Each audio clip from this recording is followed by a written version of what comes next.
Hati-hati nih. Ini ada gerakan sekarang anti maulid, gerakan anti tahlil. Bahkan teman-teman saya itu, saudara-saudara kita, Pak, pernah nanya sama saya, Sauki, apa? Memangnya ruh dibacain Fatihah pahalanya nyampe? Saya bilang nyampe, Pak. Apa dalilnya? Nggak usah pakai dalil, Pak, nanti kita jadi perang dalil. Kalau Bapak nggak percaya, Bapak mati aja duluan, saya bilang. Ntar saya kirimin Fatihah. Kalau nggak nyampe, balik lagi kasih tahu. Lo kalau khilafiyah kita perbesar, Pak, sampai kiamat pun nggak akan selesai. Bener?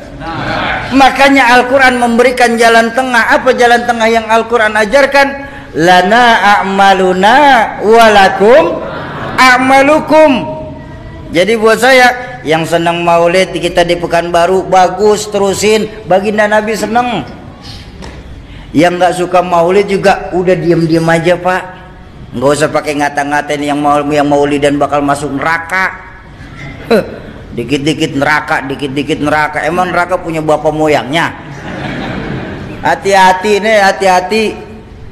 Nih kita di tempat kita nih di Pekanbaru ini masih banyak ulama-ulama, masih banyak guru-guru.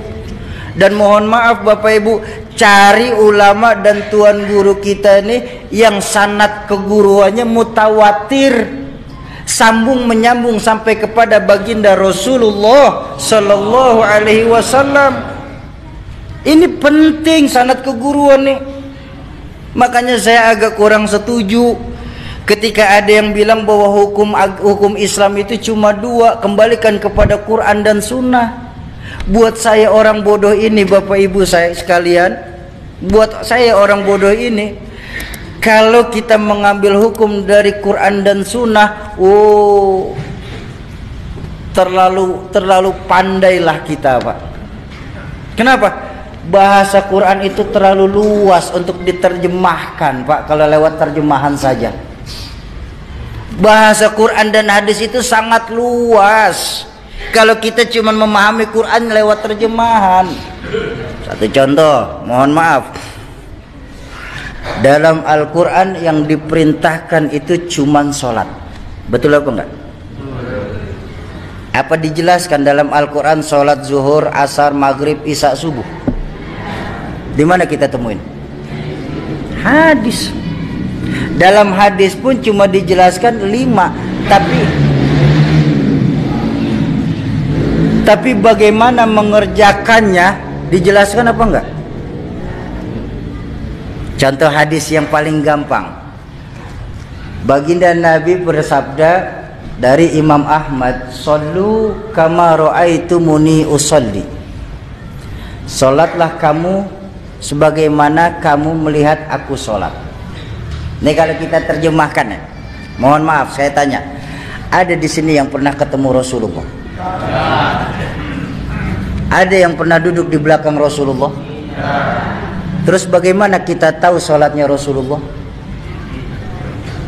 Dari guru-guru kita yang ngajarin kita.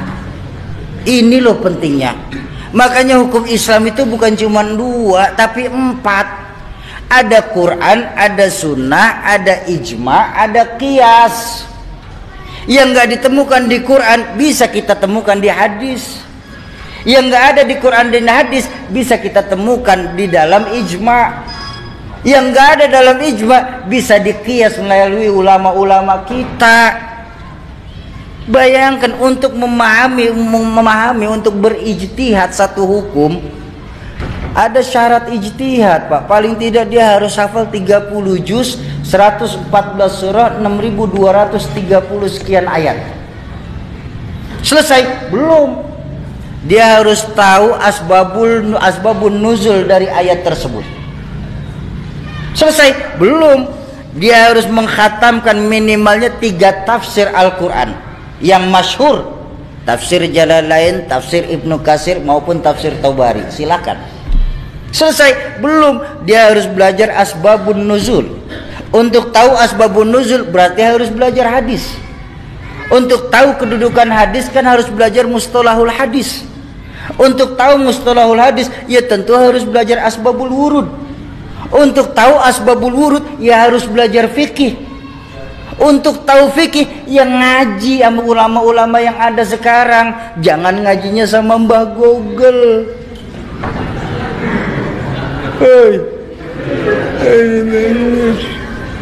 Hati-hati. Enggak semua bid'ah itu jelek.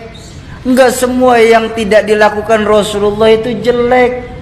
La kullu bid'atin dhalalah. Ada enggak semua bid'ah itu jelek, ada bid'ah hasanah. Contoh. Quran yang lagi kita baca sekarang ini, Pak. Itu bid'ah, Pak. Benar enggak? Di zaman Rasulullah tidak pernah membuat mushaf. Semua langsung penghafalan kepada sahabat. Cuma ketika Rasulullah wafat di Khalifah Umar bin Khattab, banyak sahabat-sahabat hufaz pada meninggal dunia karena perang. Sebagai khalifah, Sayyidina Umar ini berpikir, nih kalau kayak begini, Quran akan hilang karena banyak sahabat hufaz yang wafat. Lalu dibikinlah satu ide untuk memushafkan Al-Quran. Bahkan Sayyidina Umar sendiri berkata, hadza bid'atul hasanah. Ini sebaik-baiknya bid'ah. Bid'ah tapi masih baik. Jadi tidak semua bid'ah itu jelek, Pak. Kalau memang mengartikan semua bid'ah itu jelek, mohon maaf Bapak Ibu, mohon maaf. Ini muka kita muka bid'ah loh, Pak.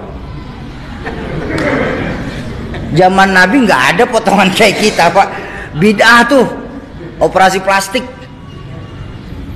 Handphone yang Bapak Ibu pegang itu bid'ah tuh. Nabi nggak pernah pakai handphone kok. Bener? Buang. Ganti kaleng susu, sambungin benang. Ngomong dah tuh, halo.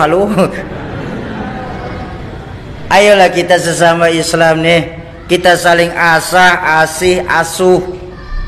Jangan sama-sama kita malah saling gasak, gesek, gosok. Sudah waktunya kita nih sekarang meluruskan saf, merapatkan barisan. Musuh kita sekarang sudah jelas, Pak. Apa musuh yang paling nyata? Sekularisme dan liberalisme. Jadi selama mereka bersyahadat Tuhannya Allah, Nabinya Muhammad, merekalah saudara kita. Setuju?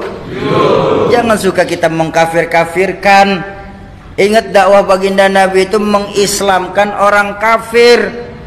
Kok malah sekarang ini mengkafirkan sesama Islam? Ayo dalam berdakwah, yasiru wala tu'assiru. Kalau ada yang mudah jangan disulitin. Basyiru wala tunaffiru. Gembirain, jangan malah ditakut-takutin. Itu dakwah baginda Nabi. Kenapa beliau itu sukses? Karena beliau itu juga sebagai contoh dan panutan. Beliau sebagai contoh dan panutan buat kita. Jadi nggak bisa kita samakan dengan diri kita dengan baginda Nabi.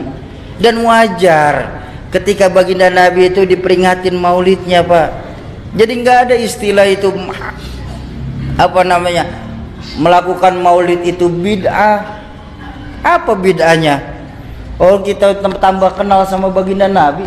Ayo, bagaimana kita bisa tahu sejarah baginda Nabi kalau bukan lewat pembacaan sejarah baginda Nabi? Benar?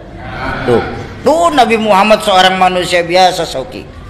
Ulama nggak ada yang maksum, Sauki. Yang maksum cuma Rasulullah. Iya, saya setuju. Tapi kan ada sebuah makalah yang mengajarkan kita, laula murabbi ma araftu rabbi. Kalau saja tidak karena guru-guru kita ini, maka niscaya ditampan tidak akan kenal siapa Tuhan kita. Pertanyaan saya simpel, Bang. Di mana keimanan kita sebagai muslim? Yang ketika nanti di yaumil mahsyar semua kita ini akan dimintakan pertanggungjawabannya. Sudah termaktub dalam surah Yasin, al-yawma nakhtimu ala afwahihim wa tukallimuna aydihim wa tashhadu arjuluhum bima kanu. Mulut dikunci, tangan berbicara, kaki bersaksi atas apa-apa yang kita lakukan di permukaan bumi Allah ini. Di mana, Bang, nilai keimanan kita sebagai muslim, Bang? yang ketika nanti Allah Qadi Rabbul Jalil, Allah akan bertanya kepada masing-masing kita, kamu orang tampan yang katanya Islam, di mana posisi kalian ketika kalian tahu agamaku lagi dihina-hina? Kamu yang katanya pecinta kekasihku Muhammad, di mana posisi kalian ketika kalian tahu di dunia ini kekasihku lagi disamakan dengan Insinyur Soekarno? Dan kalian yang ngaku-ngaku sebagai muslim, di mana posisi kalian ketika kalian tahu para wali-waliku di dunia ini lagi dicari-cari kesalahannya? Di mana nilai keimanan kita sebagai muslim sesungguhnya? Ayo di peringatan tablik akbar malam hari ini, kembalikan lagi nilai keyakinan kita kepada Allah Subhanahu wa ta'ala. Tanamkan kepada diri kita, kalau kita sendiri, yang kedua Allah. Kalau kita berdua, yang ketiga Allah. Jangan pernah pisahkan Allah dalam hidup kita. Setuju?